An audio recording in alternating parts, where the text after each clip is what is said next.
Determination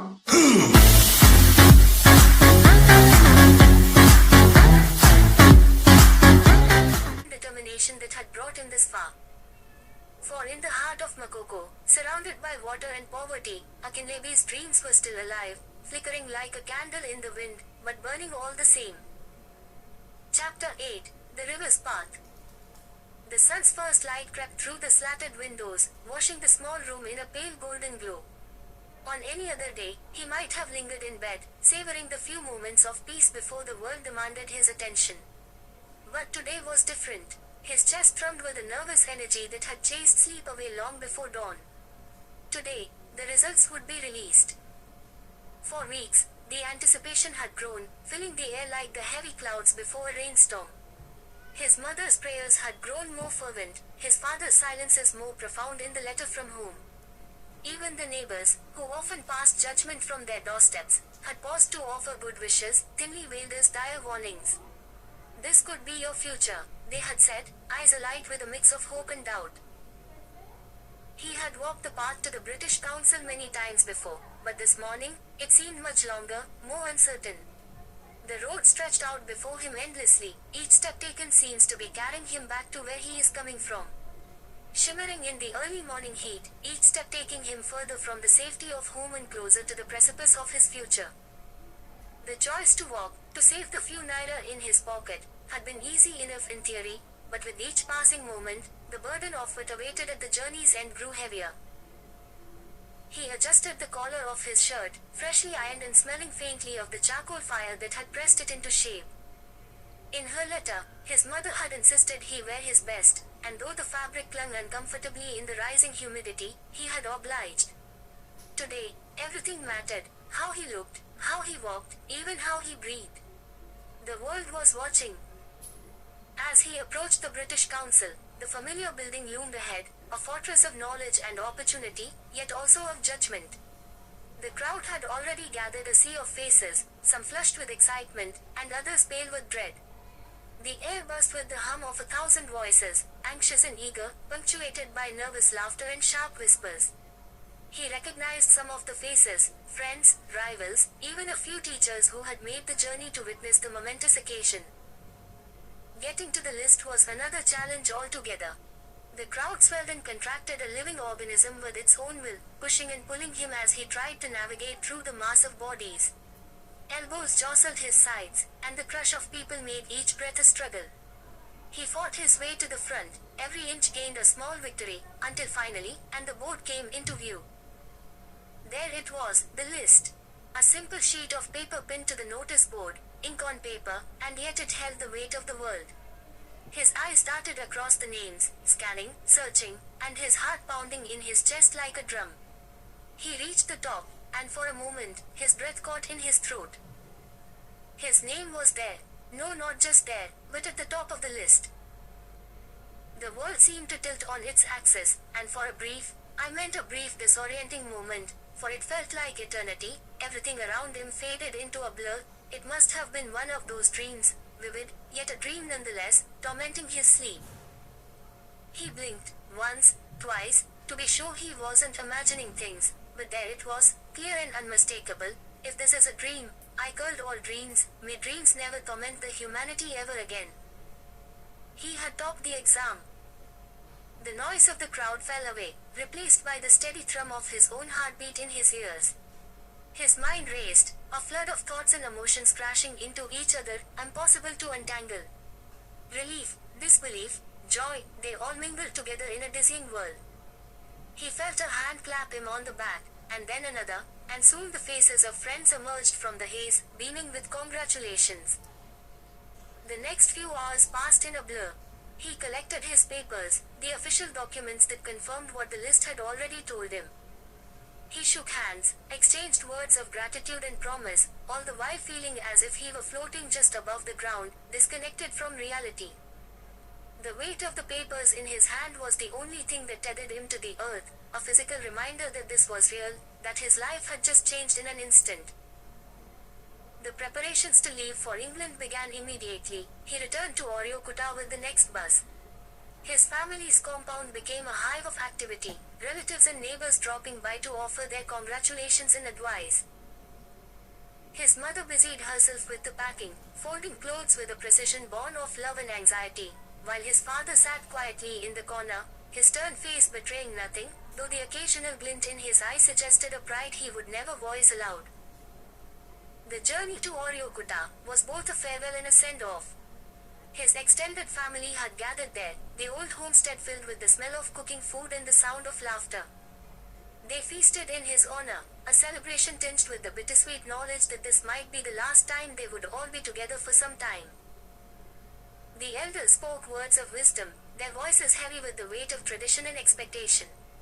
"Remember who you are," they said, as if the distance between continents could erase the core of his being. He nodded solemnly, absorbing their words, though a part of him wondered how much of him would remain intact after crossing the vast ocean. The day of his departure came too quickly. The drive to the airport, in his Uber's car, was long and silent, the weight of it lay ahead pressing down on him like the humid air. He watched the landscape pass by, the familiar sights of home slipping away, replaced by the unknown. The flight itself was a strange experience, a disorienting blur of movement and stillness. The hum of the engines, the pressurized air and the unfamiliar faces, all combined to create a sense of detachment, as if he was suspended between two worlds. He stared out of the small window, watching the earth fall away, replaced by endless sky and clouds that stretched out like an ocean. England was a shock to the senses. The cold hit him first, a biting wind that cut through his thin coat and made him shiver uncontrollably. The landscape was alien, grey skies, narrow streets, buildings that loomed dark and imposing. The people moved with a purpose, heads down, eyes fixed ahead, as if they were all on some urgent errands. The first few weeks were the hardest. The language, though familiar, seemed to twist and turn in unfamiliar ways, the accents thick and difficult to decipher. The food was bland, the days short and dark, the nights long and cold. Loneliness settled in like a second skin, and there were moments when he wondered if he had made a terrible mistake. But slowly, he began to adapt. He learned to navigate the labyrinthine streets, to understand the clipped speech of the locals, to find small comforts in this strange new world. Letters from home became lifelines, each one a thread that connected him back to the place he had left behind. The river of his life had taken a sharp turn, carrying him far from the high ground of his youth, into the deep, uncertain waters of a new land. But as the days passed, he began to find his rhythm, to flow with the current instead of against it. And in that flow, he discovered a strength he hadn't known he possessed, a resilience that would carry him through the hardest of times. For the first time since leaving home, he allowed himself to dream, not just of surviving, but of thriving. The path ahead was still unclear, the destination unknown, but he felt a quiet confidence growing within him. He had come this far, against the all odds, and now, as the river carried him onward, he was ready to see where it would lead. Chapter 9: The River in the Sky. The dawn broke softly over the ancient spires of Oxford University, the sun casting a gentle, golden hue on the ivy-covered walls and manicured lawns that stretched across the historic campus. The sound of the River Thames, winding its way through the heart of the city, mingled with the early morning chorus of birds, creating a serene backdrop to the world of scholarship and discovery. Yet, Akinlebi's mind was far from serene. His thoughts raced ahead, fueled by the same restless energy that had driven him since childhood. Akinlebi had always been different. The son of a farmer of repute and a schoolteacher, he had inherited his father's unyielding work ethic and his mother's insatiable curiosity.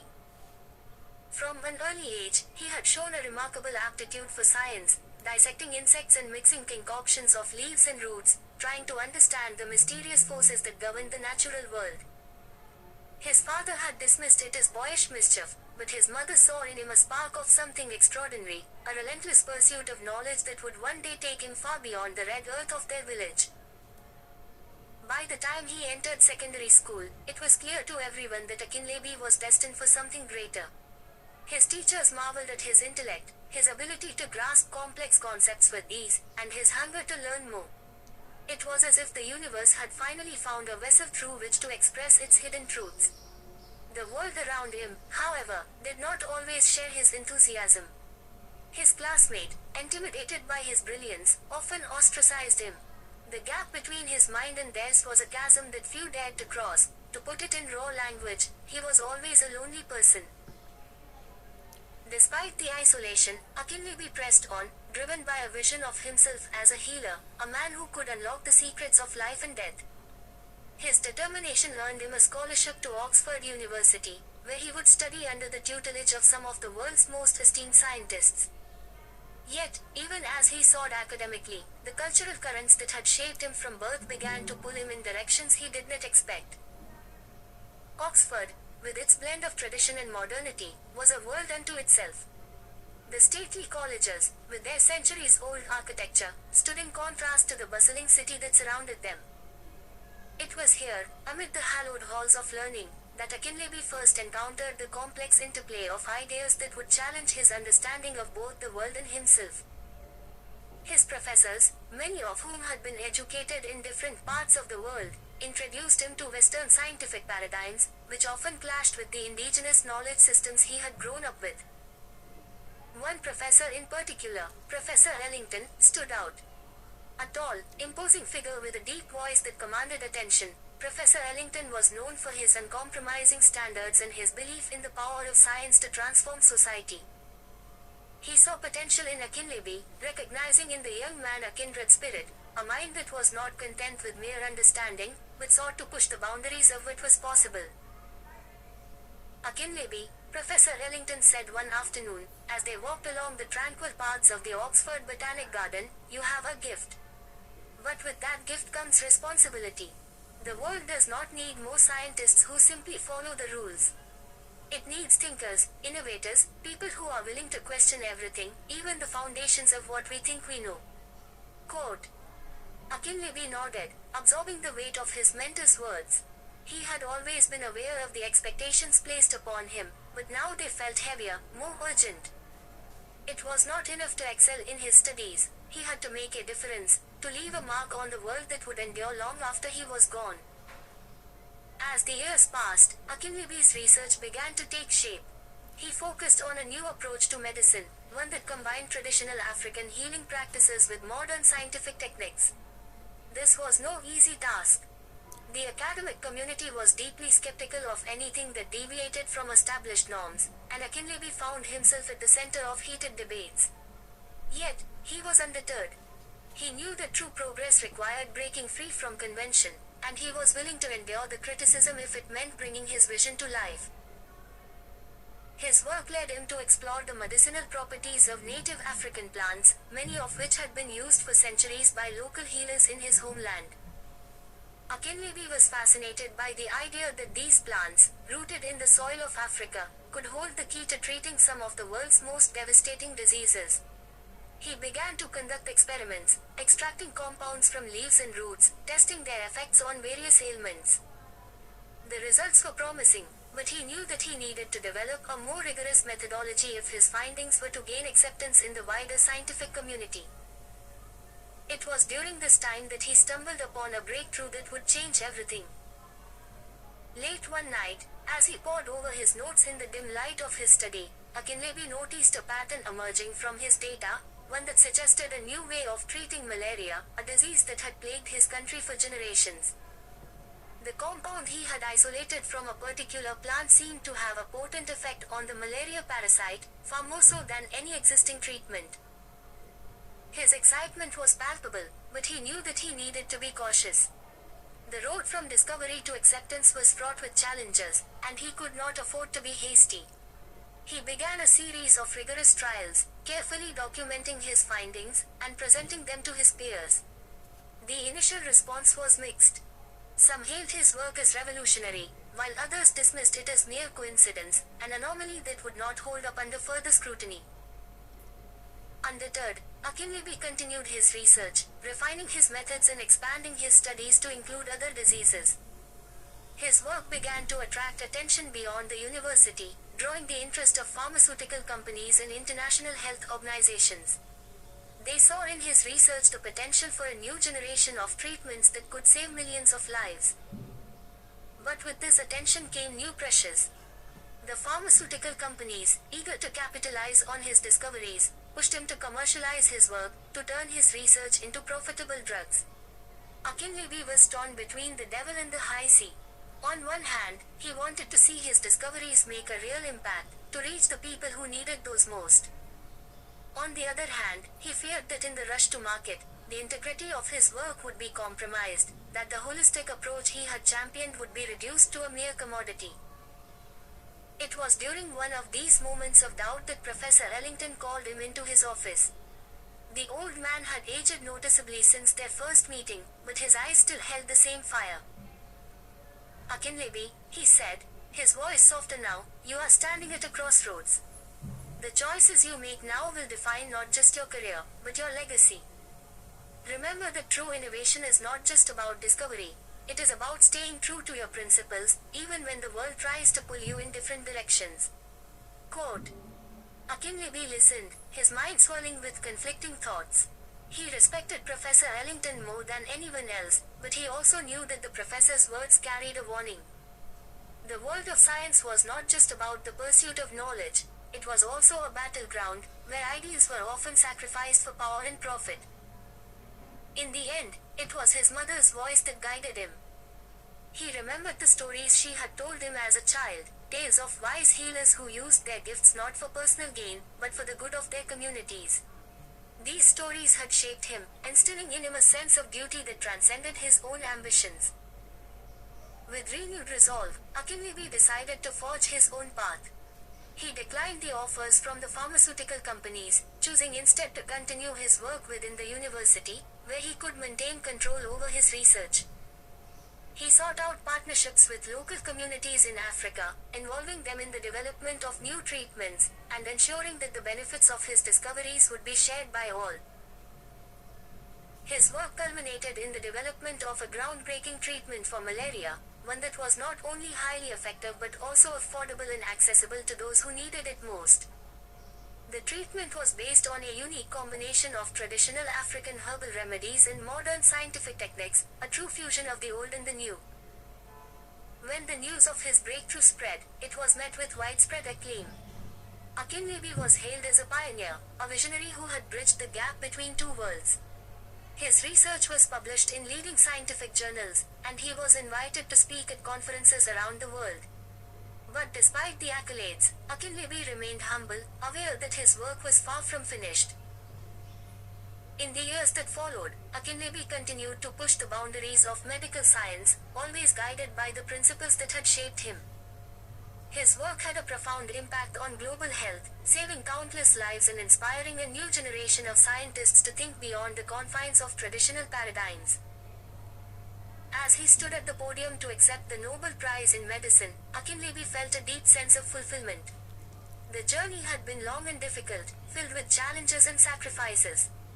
But in the end, he had stayed true to his vision, and in doing so, had made a lasting difference in the world.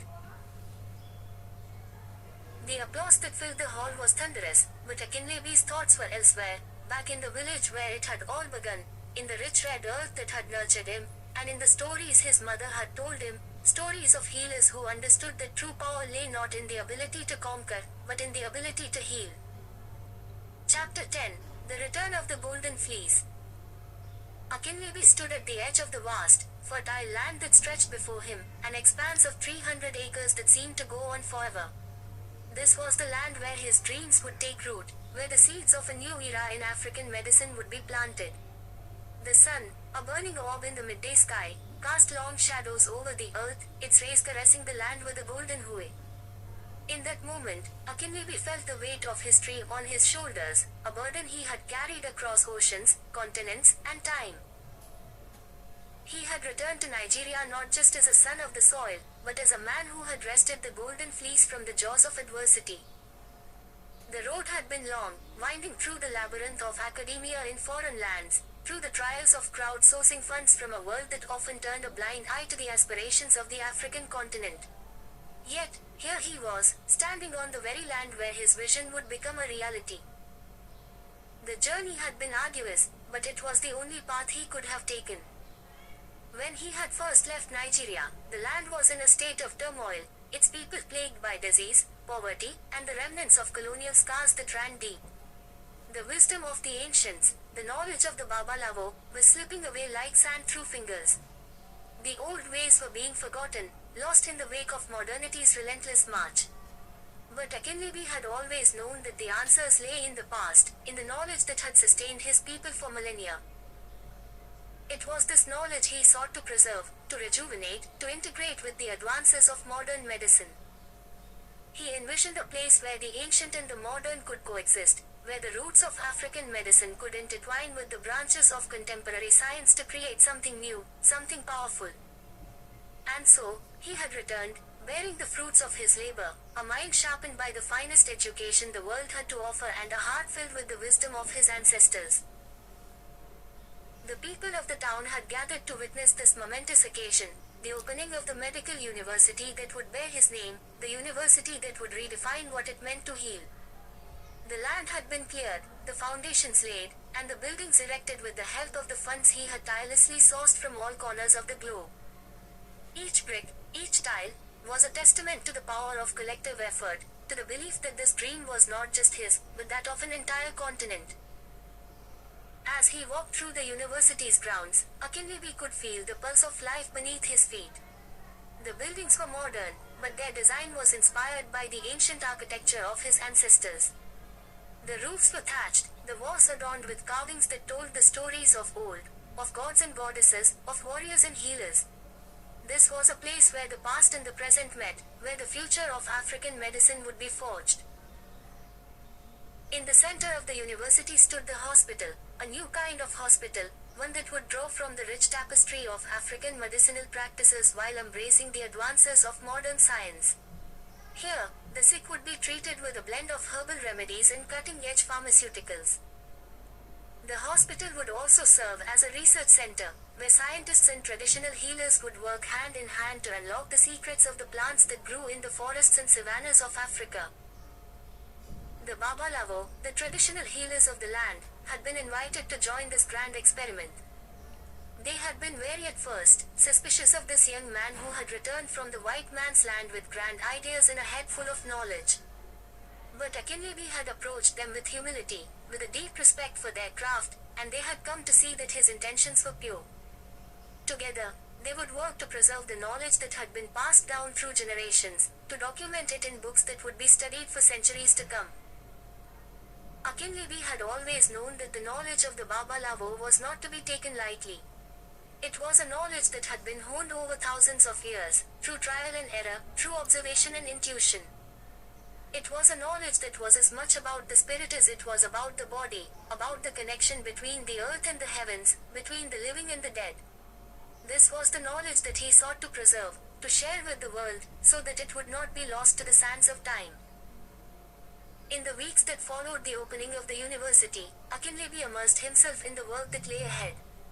The Babalawo came from all corners of the country, bringing with them their herbs, their chants, their incantations. They gathered in the university's research center, a building designed to resemble the sacred groves where they had once practiced their craft. Here, they would work with scientists, botanists, and pharmacologists to analyze the plants they had used for generations, to understand their properties, their potential to heal. It was a painstaking process, one that required patience and precision. The Babalawo would prepare their remedies as they always had, with rituals that had been passed down through the ages. The scientists would then take samples, running them through tests, breaking them down to their molecular components. It was a meeting of two worlds, one steeped in tradition, the other in modernity. And it was here, in this space of collaboration, that the future of African medicine was being written. Akinlebe spent his days in the midst of this work, moving between the research center and the hospital, between the classrooms and the fields cultivated. He was a man possessed by his vision, driven by a passion that left little room for rest. Yet, in the quiet moments, when the sun dipped low in the sky and the land was bathed in the soft glow of twilight, he would find solace in the knowledge that he was doing something that mattered, something that would outlive him, something that would change the world. The books began to take shape slowly at first, but then with increasing speed as the Babalawo shared their knowledge, their stories, their secrets. Akinlebe worked with a team of writers and scholars to compile this information, to document it in a way that was true to its origins yet accessible to those who would come after. The books were written in both English and Yoruba, so that they could be read by the people of Nigeria and by the wider world. This was a legacy that would belong to all, a treasure trove of knowledge that would be passed down to future generations. The university became a beacon of hope, a place where the best and brightest from across Africa came to study, to learn, to contribute to the growing body of knowledge. Akinlebe made it a point to ensure that the university was accessible to all, regardless of their background. Scholarships were provided for those who could not afford the fees, and the university's doors were always open to those who sought to learn. In time, the research conducted at the university began to bear fruit. New treatments were developed, drawing from the ancient practices of the Babalawo and the cutting-edge science of the modern world.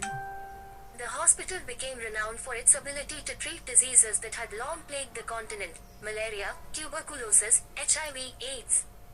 Patients came from far and wide, seeking the healing that could only be found in this unique fusion of tradition and innovation.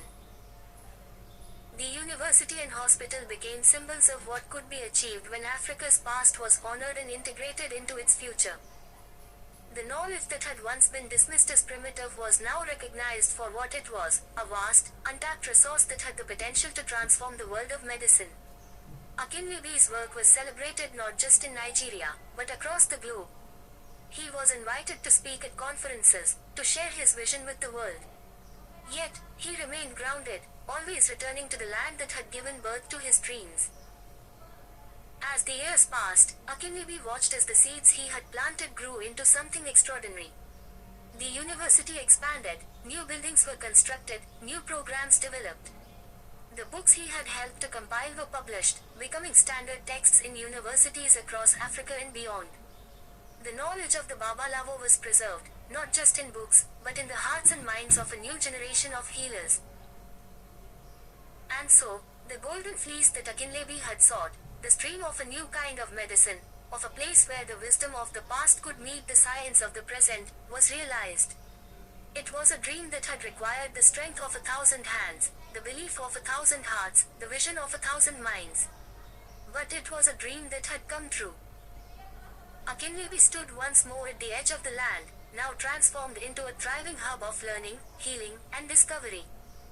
The sun was setting, casting long shadows over the buildings, the fields, the people who had gathered to pay tribute to the man who had brought them here. He breathed in the air, rich with the scent of earth and herbs, and smiled. The journey had been long, the road arduous, but it had been worth every step. For in this place, on this land, a new future had been born, a future where the past was honored, the present embraced, and the possibilities of tomorrow were endless. Chapter 11: The Birth of Yoruba Republic. The first light of independence filtered through the dawn mist, casting a golden hue over the newly birthed Yoruba nation. It was a morning unlike any other, imbued with the quiet promise of hope and the heavy weight of responsibility. The air was thick with the scent of wet earth, as if the land itself was exhaling, releasing centuries of pent-up dreams and aspirations. In the heart of Abadan, where the hills met the sky in a seamless embrace, a new era began under the leadership of Akinlebe, the man whose name had become synonymous with the struggle for self-determination. In the Omanwabi house, within the grand hall of the Yoruba people, the room was filled to capacity. Dignitaries, ambassadors, diplomatic representatives from various nations, and industry leaders were all present. Akinlebe stood at the forefront, embodying the aspirations that the Yoruba had long held but that Nigeria had stifled.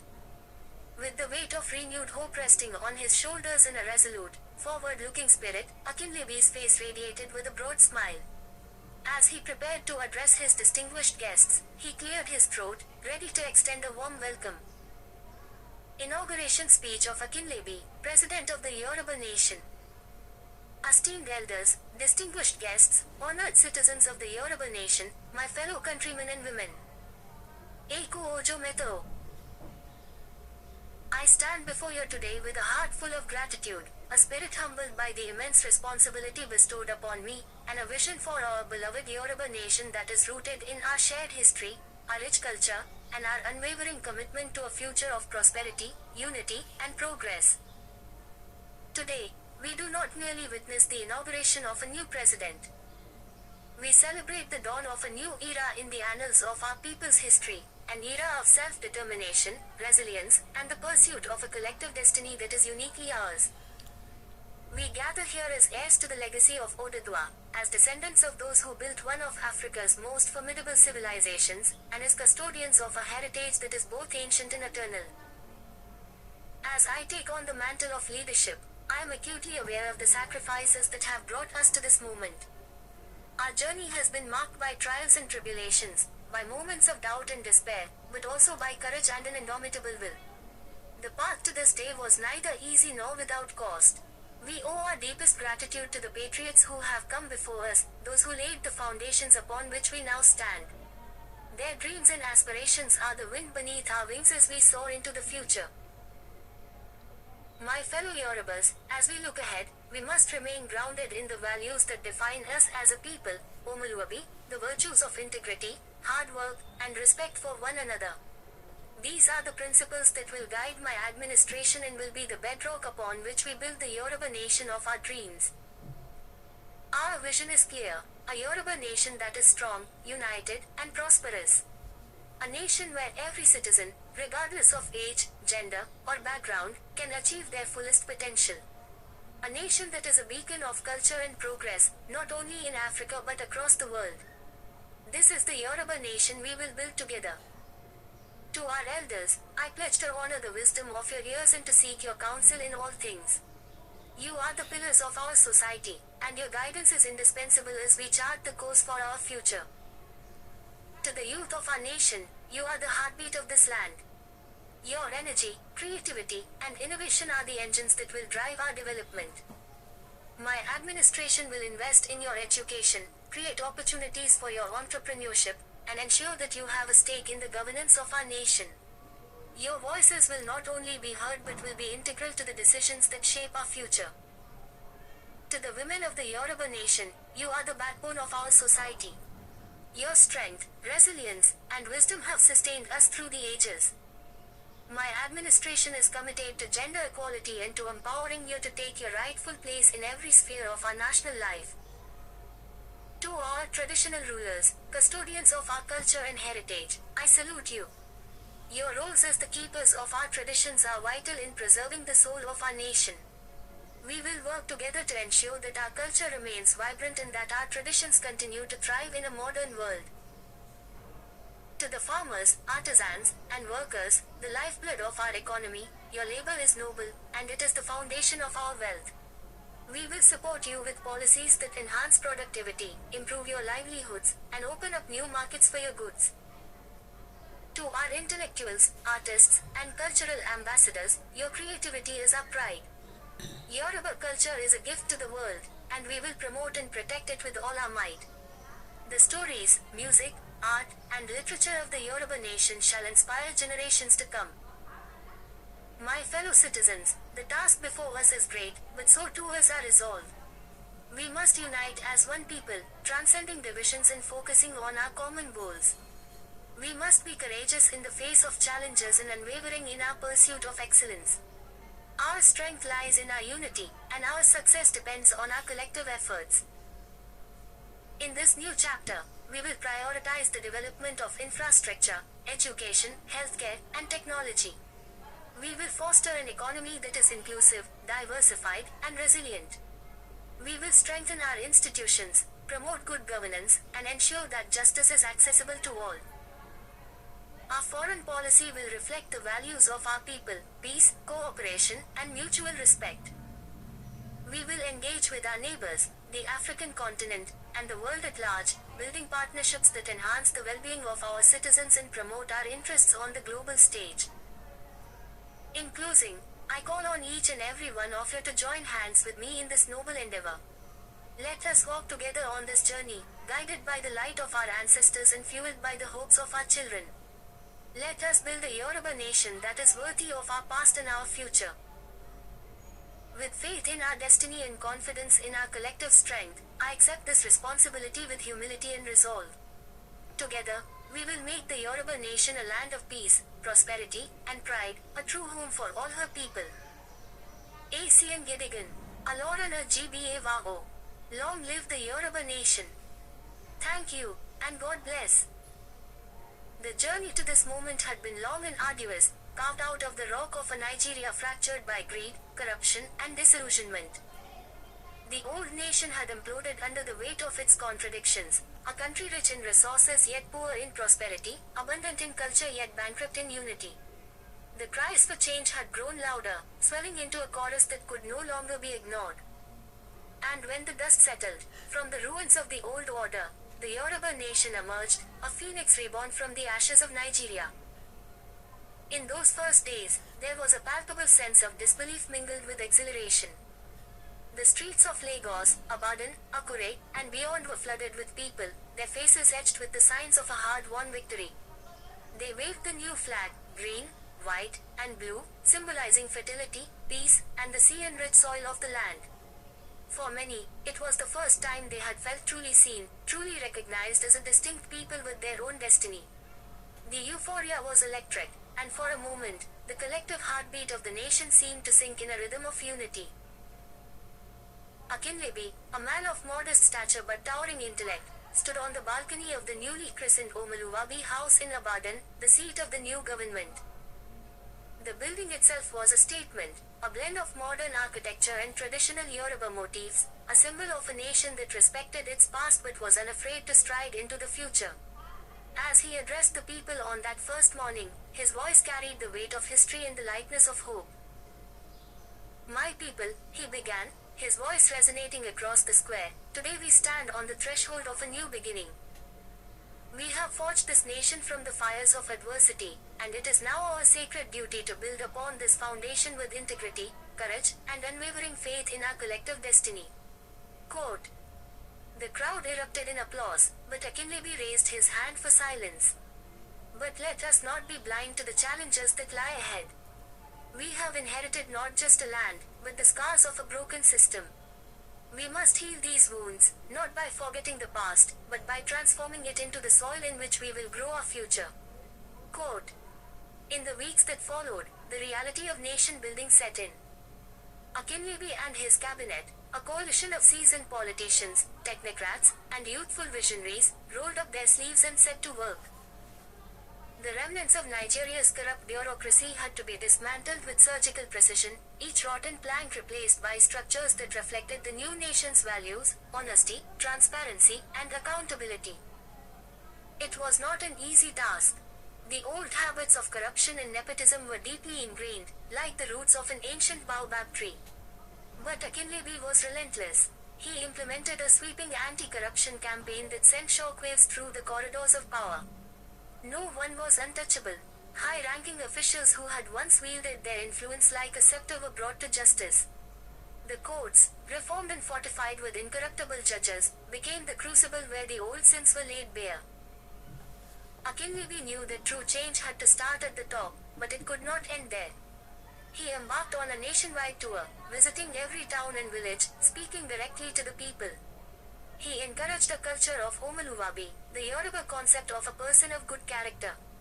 "We are all Omoluwabi," he would say, "and it is this character that will define us as a nation."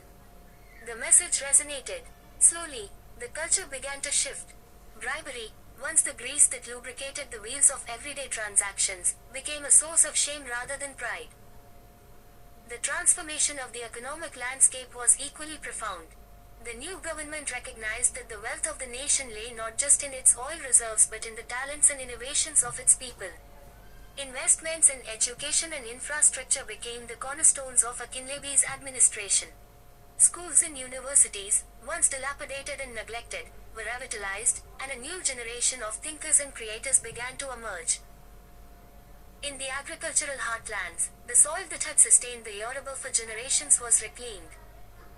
Akinlebe's government launched a massive agrarian reform program, providing farmers with modern tools and training, while ensuring that the profits of their labor returned to their communities. The result was a resurgence in local produce, markets teeming with the vibrant colors of freshly harvested yams, maize, and vegetables. The Yoruba nation was becoming self-sufficient, no longer shackled to the vagaries of global oil prices. The first year was a crucible of trials, but also of triumphs. By the second year, the fruits of these labors began to blossom. The economy, once teetering on the brink of collapse, stabilized and then began to grow. Foreign investors, initially wary, were drawn to the stability and transparency of the new nation. Yoruba became a hub for innovation in West Africa, attracting talent from across the continent. Yet, success was not measured solely in economic terms. The Yoruba nation was redefining what it meant to be a community. Traditional values of kinship and collective responsibility were woven into the fabric of modern governance. Social welfare programs were not just about handouts but about empowering individuals and families to thrive. Healthcare was universal, with mobile clinics reaching even the most remote villages, ensuring that no one was left behind. The arts, too, flourished. Yoruba music, literature, and cinema experienced a renaissance, with creators drawing inspiration from the rich tapestry of their heritage while also embracing global influences. Festivals celebrating Yoruba culture were not just local events but attracted visitors from around the world, eager to experience the vibrancy of this new nation. The world began to see Yoruba not just as a political entity but as a beacon of African ingenuity and resilience. Of course, there were challenges. The scars of Nigeria's turbulent history could not be erased overnight. There were moments of tension, particularly as the nation grappled with its relationship with the other newly independent states that had once been part of Nigeria. But Akinlebe approached these challenges with the same pragmatism and moral clarity that had guided him thus far. He sought partnerships, not enmities, and advocated for a West Africa united by mutual respect and shared goals. By the fifth year of independence, the Yoruba nation had become a model of what Africa could achieve. It was not without its flaws, no nation is, but it was a living testament to the power of vision, integrity, and the unyielding spirit of a people determined to write their own story. Akinlebe, now in his second term as president, reflected on how far they had come. He knew that the journey was far from over, but he also knew that the Yoruba nation was no longer just a dream, it was a reality, forged from the crucible of Nigeria's failure into a beacon of hope. One evening, as the sun dipped below the horizon, casting long shadows over the land, Akinlebe stood once more on the balcony of Omoluwabi House. The city below him was alive with the sounds of progress, the hum of factories, the laughter of children playing in the streets, the rhythm of drums echoing through the twilight. He could feel the pulse of the nation, strong and steady, like the heartbeat of a living organism. It was a rhythm that promised continuity, growth, and the enduring power of the human spirit. As he watched the lights twinkle on, one by one, like stars descending to earth, he whispered to himself, "This is just the beginning." And in that moment, Akinlebe knew that the Yoruba nation, though born out of the ashes of Nigeria, had risen to claim its place in the annals of history, not as a footnote to a failed state, but as a testament to what can be achieved when a people come together with a shared vision, unshakable integrity, and a determination to build a future worthy of their ancestors and their children yet unborn. Chapter 12: The Dawn of a New Nation. Akinlebe stood on the balcony of Avo House, the new presidential mansion built on the crest of Oak Aramo Hill in Abadan. The building itself was a testament to the aspirations of a people who had, for decades, dreamed of self-determination and a nation that reflected their unique identity. The Avo House, named in honor of Obafemi Awolowo, the revered Yoruba leader, was a marvel of modern architecture blended seamlessly with Yoruba artistry. Its walls were adorned with intricate carvings of Rishis, the Yoruba deities, and the halls echoed with the whispers of a proud history, now brought into a resplendent future. It was just a few months since the official declaration of the Yoruba nation, a seismic event that had sent shockwaves through the continent of Africa and the world beyond. The breakup of Nigeria, once thought improbable, had become inevitable. Decades of ethnic tensions, political corruption, and economic mismanagement had finally culminated in the dissolution of the great giant of Africa. The seeds of discord sown in the soil of amalgamation in 1914 had sprouted into a full-grown tree, its roots entangled in the hearts of a divided people. The once vibrant nation, stitched together by colonialism, had unraveled, leaving in its wake the newly born states of Biafra, the Middle Belt Republic, and the Yoruba nation. Akinlebe, the man who had emerged from the shadows to lead the Yoruba nation into this new era, had never envisioned himself in this position. He had been a scholar, a man more at home in the musty libraries of the University of Ibadan than in the corridors of power. Yet, the mantle of leadership had fallen upon him in a moment of great need, and he had taken it up with a resolve that surprised even him. The journey to this moment had been anything but easy. The Yoruba Nation movement had been a long and arduous struggle, one that required both courage and patience. It had begun as a whisper in the marketplaces and palaces of Yoruba land, a quiet yearning for a return to the golden age of Oyo, Ife, and Ijebu. But as the years went by, the whisper grew louder, fueled by the marginalization of the Yoruba people in the Nigerian state. The movement gained momentum, drawing support from all corners of Yoruba land, from the scholars in the universities, the traders in the bustling markets of Lagos and Ibadan, to the farmers tending their cocoa plantations in the rural heartlands. Akinlebe had joined the movement not out of ambition but out of a deep-seated conviction that his people deserved better. He had seen firsthand the injustices meted out to the Yoruba, the deliberate undermining of their economic and political power by successive governments in Abuja. He had witnessed the gradual erosion of the values that once made the Yoruba a beacon of progress and culture in Africa. And so, when the call came for him to lead, he could not refuse. His leadership was marked by a strategic brilliance that combined the wisdom of a historian with the pragmatism of a statesman. He knew that for the Yoruba nation to succeed, it needed to be more than just a reaction to the failures of Nigeria. It needed to be a vision of what a truly African nation could be, a nation rooted in its culture, yet forward-looking, a nation that honored its past but was not shackled by it. The Declaration of Independence was not without its trials. Abuja did not let go without a fight. There were skirmishes, and in some places, outright battles. The Nigerian military, though weakened by years of internal strife, was still a formidable force. But the Yoruba people, under Akinlebe's leadership, were united in a way they had not been in decades. The age-old saying, Agbajo ovo lafai nsoia, with joined hands we will strike, became the rallying cry of the movement. The world watched in disbelief as the Yoruba nation, through sheer determination and strategic alliances, emerged victorious. The United Nations, hesitant at first, was forced to acknowledge the legitimacy of the new state after witnessing the overwhelming support of the Yoruba people for their independence.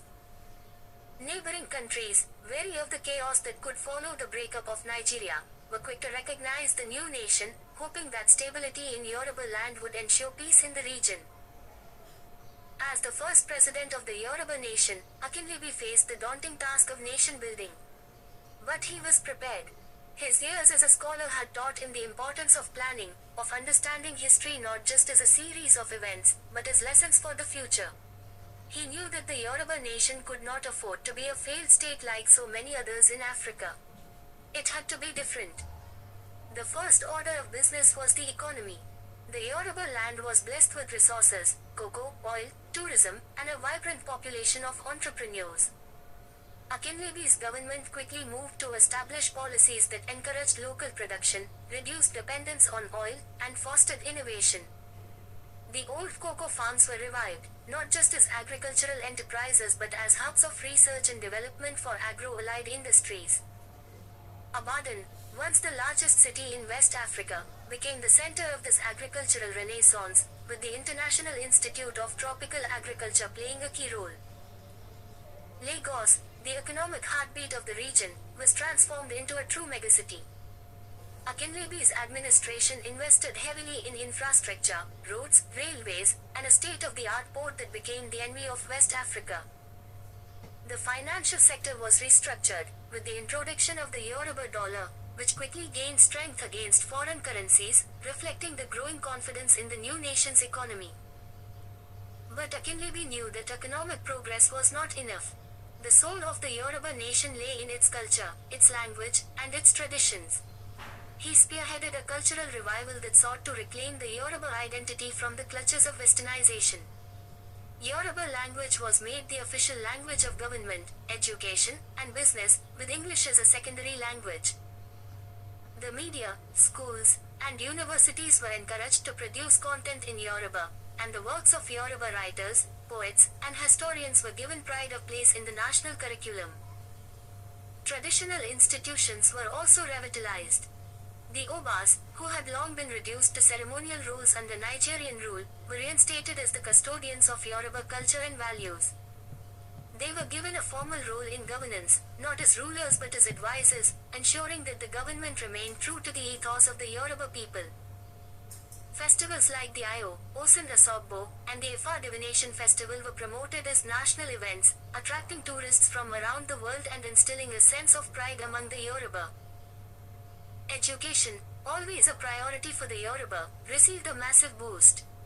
Akinlebi's government invested in schools and universities, ensuring that every child had access to quality education. But it was not just about numbers. The curriculum was overhauled to include the study of Yoruba history, philosophy, and science. The aim was to produce a generation of Yoruba who were not only educated but who understood their heritage and were prepared to take it into the future. Healthcare was another area of focus. Akinlebi's government recognized that a healthy nation was a productive nation. Traditional medicine was integrated with modern healthcare practices, creating a unique healthcare system that was both accessible and culturally relevant. Hospitals and clinics were built across the nation, and a robust healthcare insurance scheme was introduced, ensuring that no Yoruba citizen was left behind. As Akinlebi looked out over the city of Ibadan from the balcony of a house, he could see the changes taking shape. The city that had once been synonymous with decay and neglect was now a symbol of resilience and renewal. The streets were bustling with activity, the markets were vibrant, and the people walked with a sense of purpose and pride. In the distance, the spires of the new University of Yoruba Nation rose against the skyline, a beacon of knowledge and hope for the future. But Akinlebi knew that the work was far from over. The Yoruba nation was still in its infancy, and there were challenges ahead. The scars of the breakup of Nigeria were still fresh, and there were those who doubted the viability of the new state. Regional tensions, economic disparities, and the lingering effects of colonialism were all obstacles that needed to be overcome. Yet, in the face of these challenges, Akinlebi remained optimistic. He believed in the strength of his people, in their ability to overcome adversity and build a nation that would stand the test of time.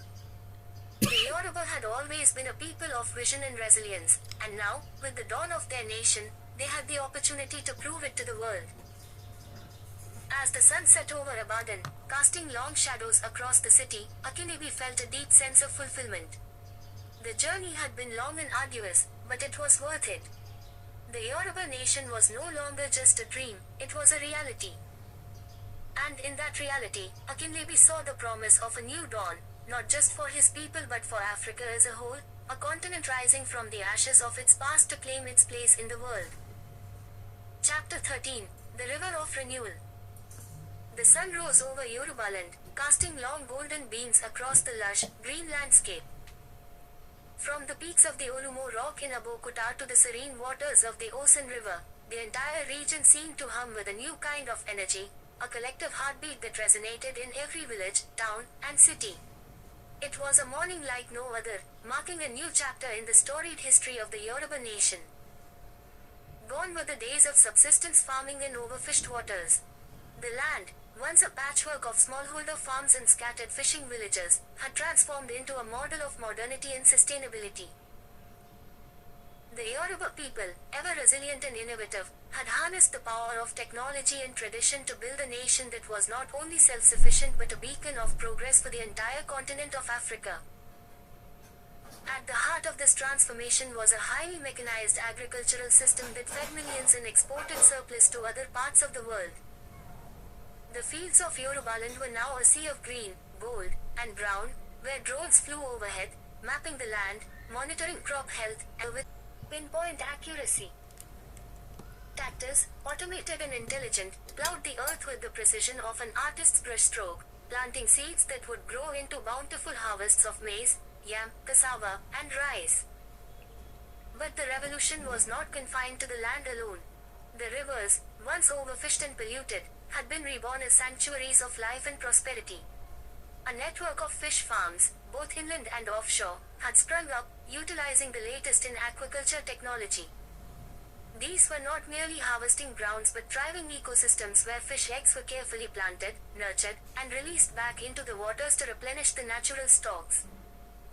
The Yoruba people had embraced the ancient wisdom of living in harmony with nature, while also employing cutting-edge science to ensure that the seas and rivers were cleaner and more abundant than they had been in generations.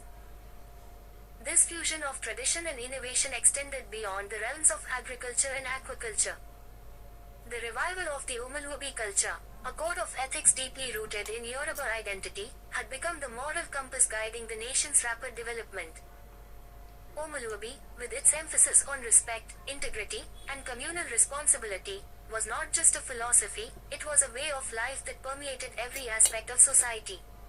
From the classrooms of Abadan to the boardrooms of Lagos, the principles of Omaluabi were taught, upheld, and celebrated. The doctrine of Ida Agbon, named after the revered statesman who once sought to bring order and discipline to the nation, had also found new life in this era of renewal. It called for meticulousness in all that the Yoruba people did, whether in governance, business, or daily living. Streets were clean, public transportation ran on time, and government officials, inspired by the Idiagbon doctrine, carried out their duties with a sense of duty that was both rigorous and compassionate. One of the most significant manifestations of this renewed cultural pride was Avo Day, a national holiday celebrated with fervor across Yorubaland. Named in honor of Chief Obafemi Awolowo, the legendary leader who had laid the foundations for the region's modern progress, Avo Day had become synonymous with the Yoruba people's quest for self-determination and excellence. On this day, every year, the streets were awash with the colors of the nation, green, white, and blue, and the air filled with the sounds of traditional drums, modern beats, and the voices of millions singing praises to their homeland. But Avo Day was more than just a celebration of the past, it was a declaration of the Yoruba people's commitment to the future.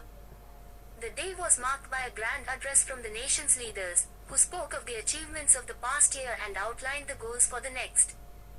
It was a day when the young and old came together to reaffirm their dedication to the principles of unity, progress, and Omaluabi. Education, long regarded as the cornerstone of Yoruba society, had flourished under this new era. Universities and research institutions dotted the landscape, attracting scholars and students from across the globe. The Yoruba people had invested heavily in education, understanding that knowledge was the key to unlocking the full potential of their nation.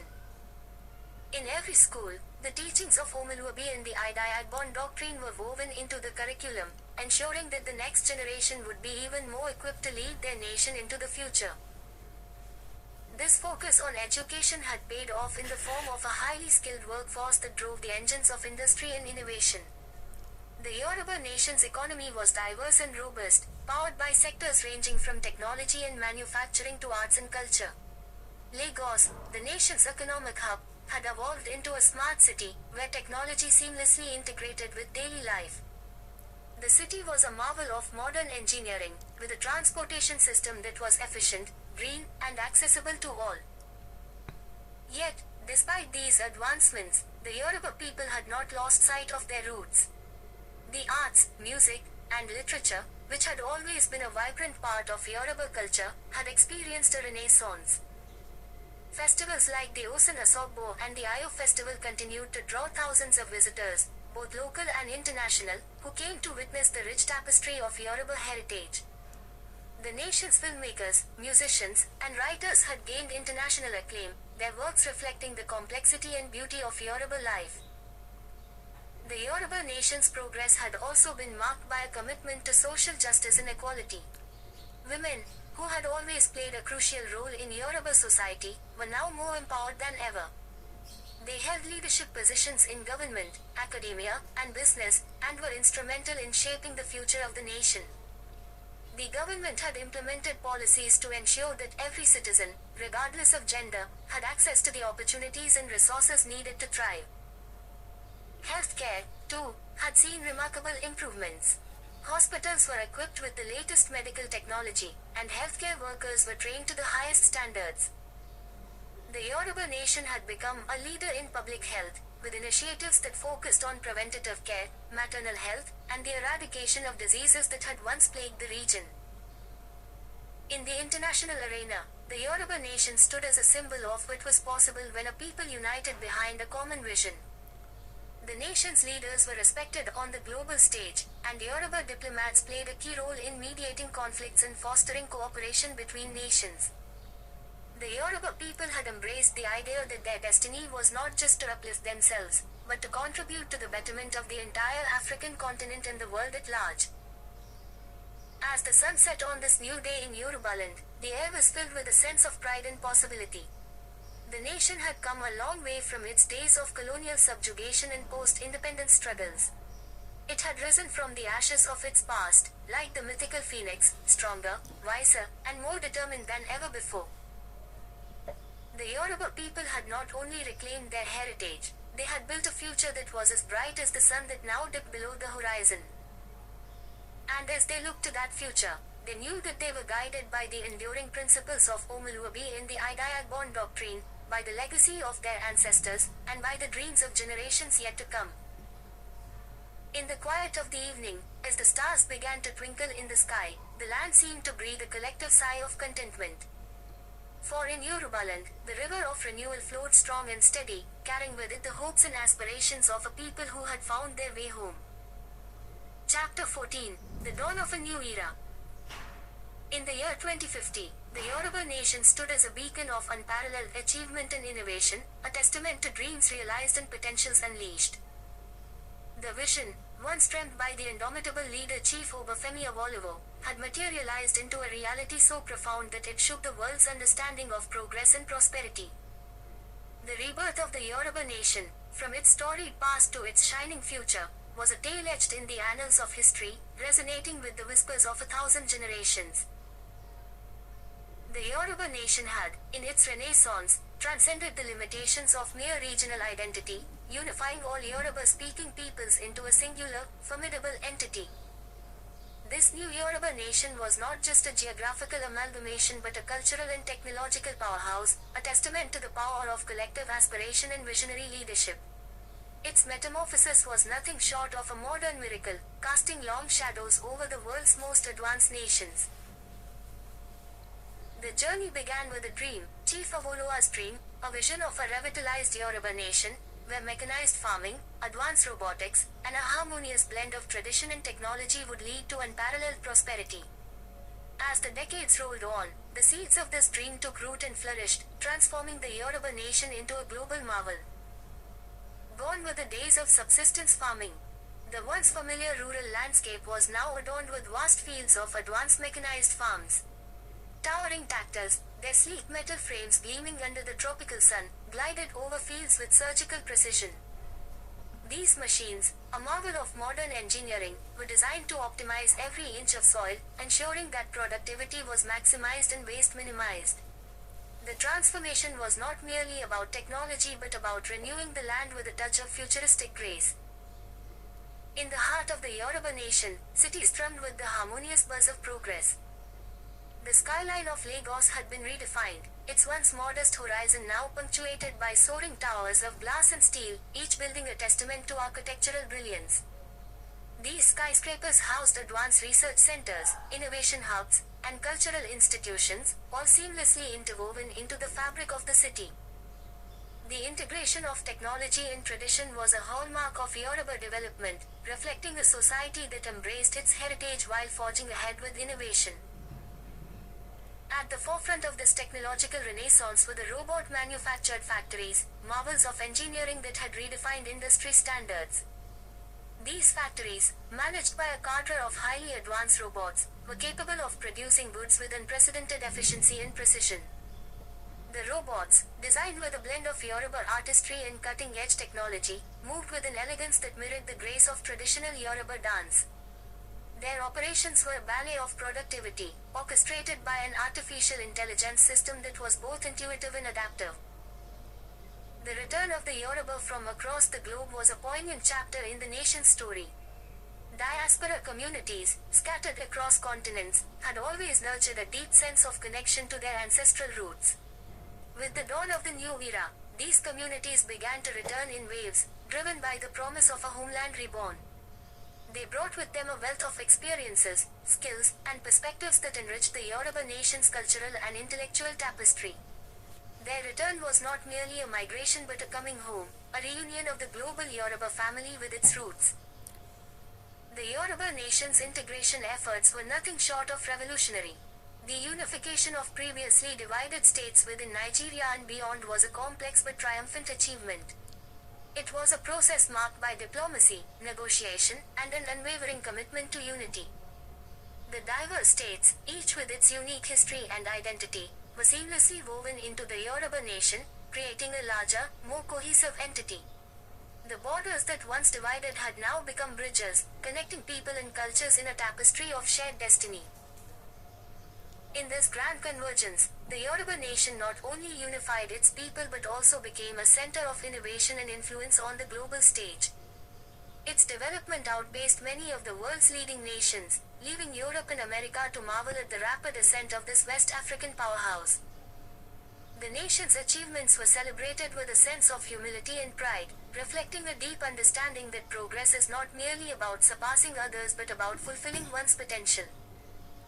Education was a cornerstone of the Yoruba nation's success. The educational system, reimagined and rejuvenated, was designed to foster creativity, critical thinking, and technological prowess. Schools and universities were equipped with state-of-the-art facilities and staffed by some of the most brilliant minds from around the world. The curriculum was a blend of traditional Yoruba wisdom and cutting-edge science, creating a generation of thinkers and leaders who were as rooted in their heritage as they were skilled in the technologies of the future. Cultural renaissance played a crucial role in this transformation. The Yoruba nation had not only embraced technological advancements but had also celebrated and preserved its rich cultural heritage. Festivals, music, and art flourished, blending the old with the new in a vibrant expression of identity. The cultural renaissance was a celebration of Yoruba history, language, and traditions, interwoven with the threads of modernity. It was a living testament to the belief that progress and tradition could coexist in harmony.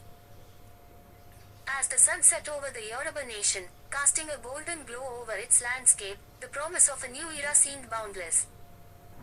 The streets were alive with the energy of people who had witnessed a remarkable transformation, a nation reborn from the dreams of its forebears, now standing as a symbol of what can be achieved when vision meets determination.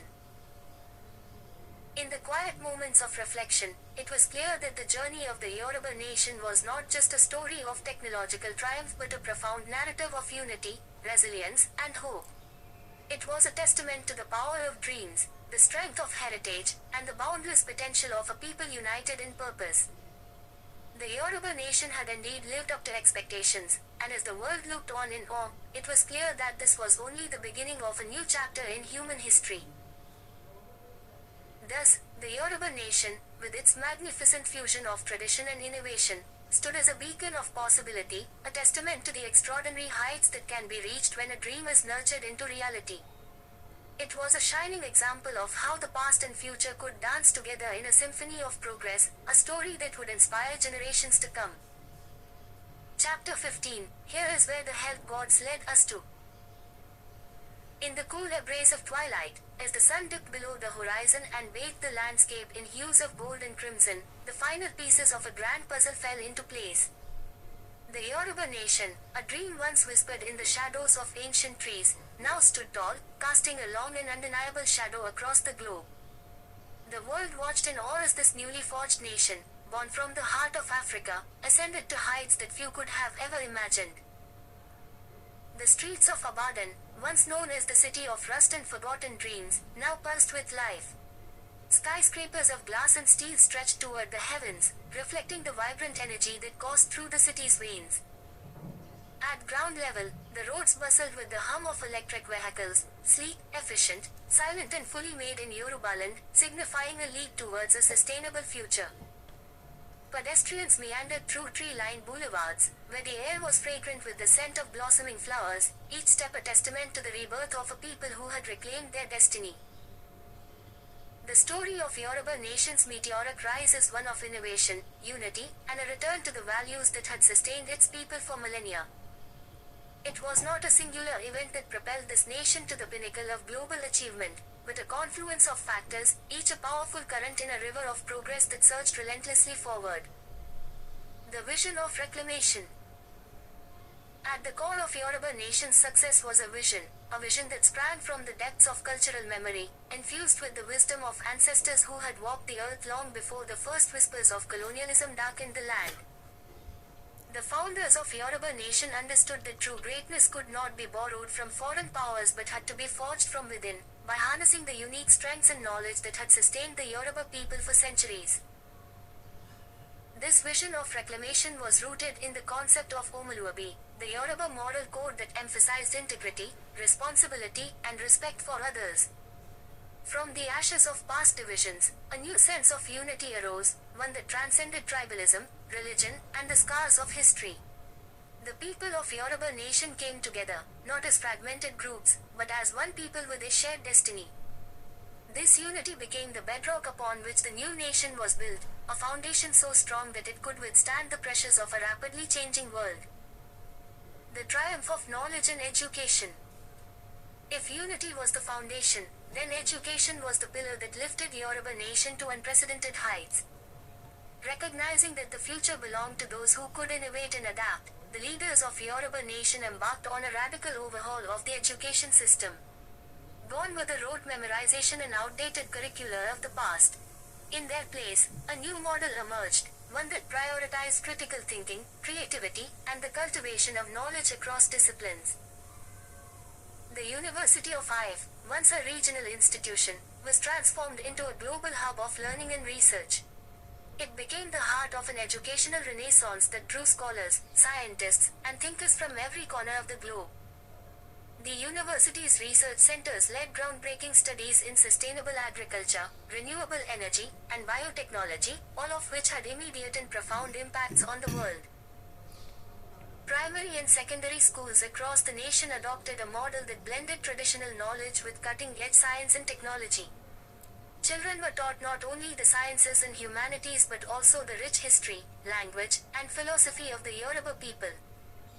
By embracing their heritage and combining it with modern advancements, these students grew into citizens who were both deeply rooted in their identity and fully prepared to lead in a globalized world. A beacon of innovation. The Yoruba nation's embrace of innovation extended far beyond its education system. Recognizing the importance of technology in driving economic and social progress, the government invested heavily in research and development. Ibadan, Lagos, and E-Life quickly became hubs of technological innovation, attracting the brightest minds from around the world. Startups flourished in this environment, supported by government grants, venture capital, and a regulatory framework that encouraged experimentation and risk-taking. The result was a cascade of innovations that revolutionized industries ranging from agriculture to healthcare. Yoruba nation's agri-tech sector, for instance, developed advanced techniques for sustainable farming that not only increased food security but also made the country a net exporter of food. In healthcare, the Yoruba nation achieved what many had thought impossible: universal access to high-quality care. Leveraging technology, the country developed a network of telemedicine centers that brought specialist care to even the most remote villages. Medical researchers, drawing on both traditional Yoruba medicine and modern science, developed new treatments and therapies that gained international acclaim. Energy independence was another critical achievement. Yoruba nation became a world leader in renewable energy, harnessing solar, wind, and hydroelectric power to meet its energy needs. The country's engineers designed smart grids that efficiently distributed energy, ensuring that even the most isolated communities had access to electricity. This not only fueled economic growth but also helped mitigate the impacts of climate change, positioning Yoruba nation as a global leader in environmental sustainability. A new economic paradigm. Yoruba nation's economic success was not merely a result of technological innovation. It was also a product of a new economic paradigm that prioritized inclusivity and shared prosperity. The government implemented policies that ensured wealth was distributed equitably, with a particular focus on uplifting marginalized communities. Microfinance programs empowered women and small business owners, while large-scale infrastructure projects created jobs and improved the quality of life for millions. The nation also developed a robust social safety net that provided healthcare, education, and housing for all citizens. This commitment to social welfare was not seen as a drain on the economy but as an investment in the future. By ensuring that every citizen had the opportunity to succeed, Yoruba nation created a society that was not only prosperous but also harmonious and resilient. Cultural Renaissance. As the Yoruba nation grew in stature, so too did its cultural influence. The world began to take notice of the rich traditions, art, music, and literature that had been passed down through generations. Yoruba art, with its intricate patterns and deep symbolism, became highly sought after, adorning galleries and museums around the globe. Musicians from the Yoruba nation blended traditional rhythms with contemporary styles, creating a sound that resonated with audiences everywhere. This cultural renaissance was not confined to the arts. The Yoruba language, once at risk of being overshadowed by global tongues, experienced a revival. It became a symbol of pride and identity, taught in schools, and spoken by millions, both within and outside the nation's borders. The government supported this linguistic resurgence by ensuring that Yoruba was not only preserved but also modernized, with new words and phrases created to express contemporary concepts.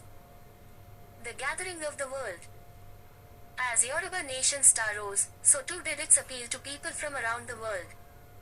The nation's commitment to innovation, sustainability, and inclusivity made it a beacon of hope in a world often fraught with division and uncertainty.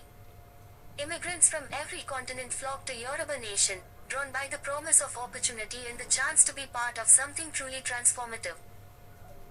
The cities of Yoruba nation became melting pots of cultures, ideas, and talents.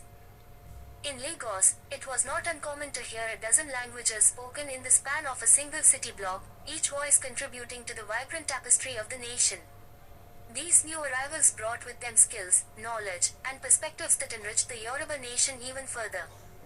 The country's immigration policy, designed to attract the best and brightest, ensured that these newcomers could quickly integrate and contribute to society. This influx of talent was not seen as a threat but as an opportunity. Yoruba nation's leaders recognized that diversity was a strength, not a weakness. They understood that by embracing different cultures and ideas, the nation could continue to innovate and evolve. This open-minded approach fostered an environment of collaboration and mutual respect, where differences were celebrated, and common goals pursued with vigor. The legacy of Yoruba nation. As the first generation of Yoruba nation's citizens looked back on the journey that had brought them to this point, they did so with a deep sense of pride and accomplishment. They had transformed their country from a region once marginalized and forgotten into a global powerhouse, a nation that not only competed with the world